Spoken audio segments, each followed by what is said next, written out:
तो दोस्तों Q&A की एक नई वीडियो में आप सबका स्वागत है। जिन साथियों ने हैशटैग बोलो राजगुरु जी के साथ मुझसे सवाल पूछे हैं, उन्हीं सवालों के जवाब इस वीडियो में देने वाला हूं। नमस्कार साथियों, मैं हूं आपका अपना साथी राजगुरु जी। तो दोस्तों आज सवाल बहुत ज्यादा हैं और जल्दी जल्दी आपके सवालों के जवाब देने की कोशिश करूंगा।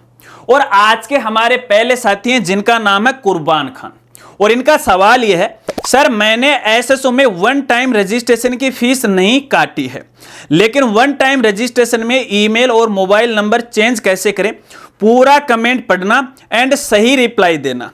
पहले वहां पर ईमेल एंड मोबाइल नंबर पुराने हैं, चेंज कैसे करें?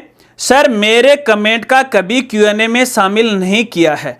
तो कुर्बान खान आज आपका कमेंट शामिल कर लिया, इस बात पे एक लाइक बनता है और प्यारा सा कमेंट बनता है। अब यदि आप mobile number mail ID change करना चाहते हो तो ये OTR के माध्यम से नहीं होता है, ये होगा आपकी जो एसएसओ आईडी की प्रोफाइल है उसके माध्यम से। देखिए जब आप एसएसओ आईडी लॉगिन करते हो तो यहाँ पे शायद आपकी फोटो नजर आती है, इसी के आगे आपको पेंसिल का ऑप्शन नजर आता है। जैसे आप इस पे क्लिक करोगे तो यहां से आप अपना मोबाइल नंबर है, अपनी मेल आईडी है, अपनी DOB है, अपना नाम है, वो आसानी से वो चेंज कर सकते हैं। बस एक सिंपल सी प्रोसेस है और इसके लिए हमारी अलग से वीडियो है, आप YouTube पे सर्च कर लीजिएगा बाय ज्ञान कामना, जो कि हमारा दूसरा चैनल है, उसमें मैंने पूरी प्रोसेस है वो बता रखी है। चलिए अगले साथी का सवाल लेते हैं और पूछने वाले हैं फाइंड हैप्पीनेस, और इनका सवाल है, सर गार्गी पुरस्कार का पैसा कब आएगा? और यह सवाल बहुत सारी बालिकाओं का है, बहुत सारे साथियों का है। तो देखिए इसके लिए आपको थोड़ा और वेट है वो करना पड़ेगा, क्योंकि जो काम है अभी प्रोसेस में चल रहा है। एक बार विभाग के द्वारा फॉर्म का वेरिफिकेशन है वो किया जाएगा, उसके बाद पेमेंट है वो रिलीज कर दिया जाएगा। ऐसे में एक बार आप चेक कर लीजिएगा जो अकाउंट आपने गार्गी पुरस्कार के साथ लिंक किया है बैंक वाला, क्या वो सही है या फिर चालू हालत में, क्योंकि कई बार अपन अकाउंट को यूज नहीं लेते हैं तो वो फ्रीज हो जाता है, बंद हो जाता है। तो चेक कर लीजिएगा, धीरे धीरे आने वाली है, आपको थोड़ा सा और वेट करना पड़ेगा। अभी इसके बारे में कोई फिक्स जानकारी या फिक्स डेट के बारे में आपको मैं नहीं बता सकता।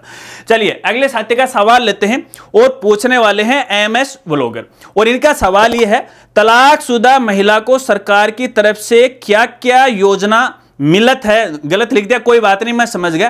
तो MS व्लॉगर मैं आपको कहना चाहूंगा, तलाकशुदा महिलाओं के लिए वैसे तो कोई स्पेशल योजनाएं नहीं है, लेकिन कई बार क्या है कि देखिए जो सरकारी योजनाएं उनमें यहाँ पे उनको काफी छूट है वो दी जाती है, आरक्षण इनको मिल जाता है। इसके अलावा भी यहाँ पे जो एकल नारी की जो भी अपने राजस्थान के अंदर योजनाएं संचालित हैं, उन योजनाओं का लाभ है वो उठा सकते हैं। जैसे हम बात करें अपने राजस्थान के अंदर जो विधवा पेंशन चलती है, एक तो वो होती है, ठीक है, एक बूढ़ा पेंशन वो होती है, तो उसी प्रकार से एकल नारी की भी यहां पे है पेंशन बनती है। और इसके अलावा समाज कल्याण विभाग के द्वारा कई प्रकार की ये स्कॉलरशिप हैं या योजनाएं होती हैं जिनका लाभ ये उठा सकती हैं।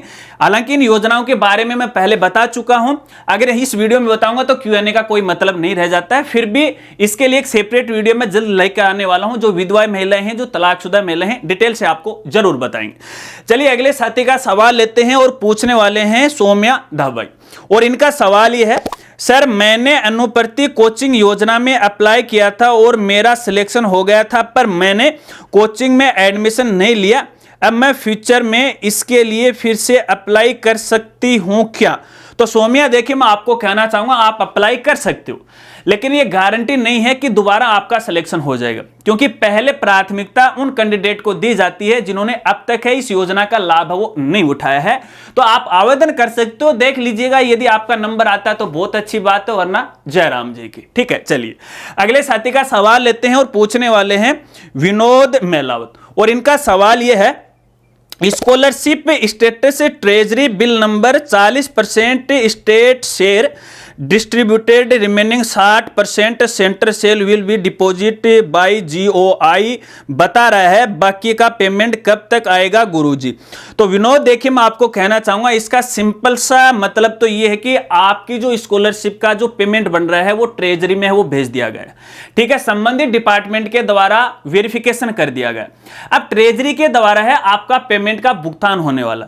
अब इसकी कोई पक्की गारंटी नहीं होती कि ये 5 दिन में होगा, अगले 1 महीने में होगा, क्योंकि जिस प्रकार से सरकार के द्वारा उनको इंस्ट्रक्शन मिलते हैं उसी हिसाब से है वो आपका पेमेंट रिलीज करते हैं। और यहाँ पे देखिए जो 40% और 60% का मतलब है कि जो भी स्कॉलरशिप है और वो जिस भी योजना का है उसमें 40% का हिस्सा राज्य सरकार देगी, बाकी 60% का हिस्सा है वो अपनी नेशनल गवर्नमेंट है वो देने वाली। तो आप थोड़ा सा वेट कीजिएगा, फॉर्म में कोई कमी नहीं है, आपकी स्कॉलरशिप आएगी, आज नहीं तो कल, कल नहीं तो परसों आएगी 100%। ठीक है, चलिए अगले साथी का सवाल लेते हैं और पूछने वाले हैं साफी मोहम्मद खान। और इनका सवाल ये, मेरा सवाल यह है कि 70/2024-25 के लिए मान्यता का आवेदन कर दिया है, अब इसमें अतिरिक्त विषय या कोई अन्य मान्यता आवेदन के लिए ऐड करवा सकते हैं, संशोधन शुल्क लगेगा अथवा नहीं, अगर हाँ तो कितना संशोधन शुल्क देना होगा, क्या साथ ही मान्यता के लिए जांच दल का गठन हुआ है या नहीं, कैसे चेक करें, एक साथ सारे ही पूछ ली। तो मोहम्मद साहब देखिए, मैं आपको बताना चाहूंगा, फॉर्म एक बार लॉक होने के बाद आप किसी भी प्रकार की दूसरी मान्यता का आवेदन नहीं कर सकते, यानी फॉर्म को अपडेट नहीं कर सकते। फिलहाल आपने जिस मान्यता के लिए फॉर्म को लॉक किया है उसी की जांच होने वाली है, वही मान्यता आपको मिलने वाली।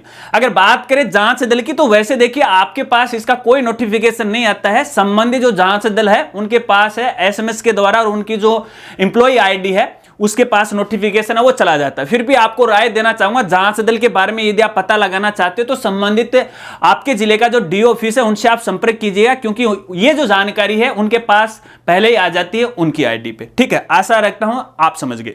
चलिए अगले साथी का सवाल लेते हैं और पूछने वाले हैं वीरेंद्र। और इनका सवाल यह है, सर मेरे वोटर आईडी कार्ड में डीओबी करेक्शन करवाया है, करेक्शन हो भी गया, क्या अब न्यू वोटर कार्ड ऑटोमेटिकली आएगा या ई मित्र से पैसे देकर निकालना पड़ेगा? तो वीरेंद्र ने देखिए कई सवाल पूछे हैं, तो यहां पे देखिए मैं आपको बताना चाहूंगा, जो वोटर आईडी कार्ड है वो आएगा नहीं, वो अपडेट हुआ है फिलहाल। तो या तो आप खुद अपनी आईडी से उसे डाउनलोड कर लो, किसी ई मित्र से प्रिंट करवा लो, या फिर खुद ई मित्र वाले के पास आप जा सकते हो, क्योंकि ई मित्र वाले प्रिंट करने में भी उतना ही पैसा लेते हैं, तो क्यों फालतू में आप माथाफोड़ी करो, आप अपनी आईडी दो, वो आसानी से वो डाउनलोड कर लेंगे, आपको प्रिंट करके दे देंगे। वैसे आपके घर में नहीं आएगा, अब ये काम आपको खुद ही करना पड़ेगा। चलिए अगले साथी का सवाल लेते हैं और पूछने वाले हैं आर्यन मला। और इनका सवाल यह है, sir OBC central caste certificate कौन इश्यू करता है, मजिस्ट्रेट या कोई अन्य अधिकारी? तो भैया मजिस्ट्रेट ही करेगा, आपका जो यहाँ पे स्टेट गवर्नमेंट का ओबीसी का जो सर्टिफिकेट बना हुआ है उसी के आधार पर है, उनके द्वारा है वो वेरीफाई कर दिया जाएगा। चलिए अगले साथी का सवाल लेते हैं और पूछने वाले हैं नोबल एसएस स्कूल। और इनका सवाल है, एनएसपी पोर्टल पर हमारे स्कूल का रजिस्ट्रेशन कैसे होगा और किस डिपार्टमेंट से होगा, एक सेपरेट वीडियो बनाए सर, और हमने पुरानी सीनियर स्कूल ली है, पता नहीं उसका पहले से एनएसपी पोर्टल पर रजिस्ट्रेशन हो तो कैसे पता चलेगा? तो नोबल वाले भाई मैं आपको कहना चाहूंगा, देखिए वैसे तो मेरे द्वारा हर चीज की जानकारी है काफी पहले वो प्रोवाइड करवा दी गई है। आपको बताना चाहूंगा, स्कूल से रिलेटेड यदि आपके सामने कोई समस्या आ रही है तो जो समस्या है वो यूट्यूब पे जाके लिखेगा और लास्ट में बाय राजगुरु कर दीजिएगा। अगर मेरा वीडियो अवेलेबल होगा तो सबसे टॉप पे वो आ जाएगा। इसके अलावा यहाँ पे देखिए जो अपना नेशनल स्कॉलरशिप जो पोर्टल है उसके बारे में आपको बताना चाहूंगा, अगर पहले से वो रजिस्टर नहीं है तो उसके ऊपर भी आवेदन फॉर्म भरने की जो प्रोसेस है या रजिस्ट्रेशन की है वो उसका लिंक दिया हुआ, उसी के माध्यम से आपको ऑनलाइन रजिस्ट्रेशन करना पड़ेगा। आपकी जो आईडी है उसका रजिस्ट्रेशन हो जाएगा, आपके पास पासवर्ड आ जाएगा, फिर आप आगे का काम कर सकते हैं। इसके लिए हमारी पुरानी वीडियो की आप मदद लीजिएगा। चलिए अगले साथी का सवाल लेते हैं और पूछने वाले हैं शिवम तिवारी। और इनका सवाल यह है, सर सेंट्रल गवर्नमेंट का ईडब्ल्यूएस कैसे अप्लाई करें राजस्थान के लिए बताएं? तो भैया देखिए सबसे पहले तो आपको अपने राजस्थान का ईडब्ल्यूएस सर्टिफिकेट बनाना पड़ेगा। जब वो बन जाता है उसके आधार पर है आपको सेंट्रल गवर्नमेंट के लिए आवेदन करना पड़ेगा। इसके लिए आप संबंधित ई मित्र की आप मदद ले सकते हैं। हालांकि दोनों में जो आवेदन की प्रोसेस है वो एक जैसी है, फर्क इतना है एक स्टेट का है एक सेंटर का है। ठीक है, चलिए अगले साथी का सवाल लेते हैं और पूछने वाले हैं भागीरथ कुमार। और इनका सवाल यह है, सर विकलांग पेंशन के लिए परिवार की वार्षिक आय कितनी होनी चाहिए, प्लीज बताना। तो देखिए भागीर जी, मैं आपको बताना चाहूंगा, यहाँ पे अपने जो गवर्नमेंट योजनाएं होती हैं तकरीबन उनमें वार्षिक आय रखी जाती है तो वो 2 लाख से कम रखी जाती है। लेकिन अलग अलग योजनाओं के अंदर है वो कम ज्यादा हो सकती है, किसी की 2.5 लाख भी हो सकती है, किसी की 2 लाख से कम भी हो सकती है। तो आप कौन सी योजना की बात कर रहे हैं वो अगर आप लिख देते तो थोड़ा सा मैं और क्लियर आपको बता देता। फिर भी देखिए यहाँ पे जो विकलांग की पेंशन है उसके लिए आपके पास कम से कम 40% विकलांगता का सर्टिफिकेट होना जरूरी है। अगर ये सर्टिफिकेट है तो फिर यहाँ पे जो वार्षिक आय का क्राइटेरिया है उस पर कोई ज्यादा खास प्रभाव नहीं पड़ता है। तो मैं आपको कहना चाहूंगा अगर आप इनकम सर्टिफिकेट बना रहे हो तो 50,000 से नीचे का बनाइएगा। चलिए अगले साथी का सवाल लेते हैं और पूछने वाले हैं BS म्यूजिक, और इनका सवाल यह है, सर जी अनुप्रति कोचिंग योजना हॉस्टल फीस पर कोई इंफॉर्मेशन दीजिए 2023। बिल्कुल भैया, आप क्या इंफॉर्मेशन लेना चाहते हो वो तो आप मुझे बता दीजिएगा। आप वैसे भी सवाल पूछने की बजाय अगर आपको किसी प्रकार की इंफॉर्मेशन की आवश्यकता है तो आप मुझे कमेंट कीजिएगा या इंस्टा पे है मैसेज कीजिएगा, ताकि वो प्रकरण मेरे ध्यान में आ जाए, तो शायद हो सकता है उसके ऊपर एक मैं सेपरेट वीडियो बना दूं। तो फिर भी अगर आपने कहा है तो देखिए अभी तो काफी सारे अपडेट आ रखे हैं, आप 2-4 दिन का और वेट कीजिएगा। उन अपडेट को एक बार है कंप्लीट कर देता हूं जल्दी जल्दी, उसके बाद इसके ऊपर विचार करेंगे। तो एक बार फिर से मुझे इंस्टाग्राम पे आप याद दिला देना। चलिए अगले साथी का सवाल लेते हैं और पूछने वाले हैं शीशराम जाट, और इनका सवाल यह है, गुरुजी 12th के 3rd टेस्ट होते हैं क्या? हाँ भैया बिल्कुल होते हैं, तीनों टेस्ट होंगे। तीनों टेस्ट और अर्धवार्षिक परीक्षा आपकी उपस्थिति है, आपका व्यवहार है, उसके आधार पर है आपके 20% नंबर है वो भेजे जाते हैं। हालांकि कोरोना काल में है ये मामला थोड़ा उल्टा सीधा हो गया था, यहाँ पे 2 टेस्ट को ही नंबर वो जोड़ा गया था, लेकिन सभी के होंगे। और अभी फरवरी में है 3rd टेस्ट है वो शुरू होने वाला है, जबकि यहाँ पे कक्षा 12वीं की जो परीक्षाएं हैं वो 29 फरवरी से शुरू होने वाली। चलिए अगले साथी का सवाल लेते हैं और पूछने वाले, ओहो सवाल तो बहुत बड़ा इन्होंने लिख दिया है। नाम इनका है भाई रामपा पंदार, क्या नाम है मुझे नहीं पता है, एक साथ लिख दिया, स्पेलिंग भी नहीं समझ में आ रही है। खैर कोई बात नहीं, यहां पे आपका सवाल पढ़ता हूं मैं। सर मैं SBI बैंक में आधार सीडिंग 2 बार करा के आ गया, लेकिन मेरी आधार सीडिंग बार बार रिजेक्ट हो जाती है और मैसेज आता है, dear customer your Aadhaar seeding request for इतना इतना रिजेक्टेड है।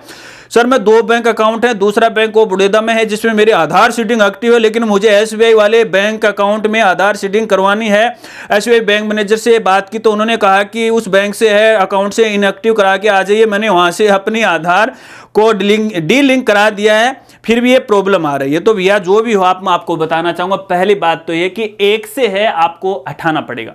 अगर आपने हटवा दिया है तो देखिए हटाने की जो प्रोसेस है वो तुरंत नहीं होती है। हालांकि बैंक इस प्रोसेस में डाल देता है, लेकिन इसमें थोड़ा सा टाइम लग जाता है, 10, 15, 14 दिन का टाइम लग जाता है। तो उसके बाद आप SBI बैंक में जाएगा।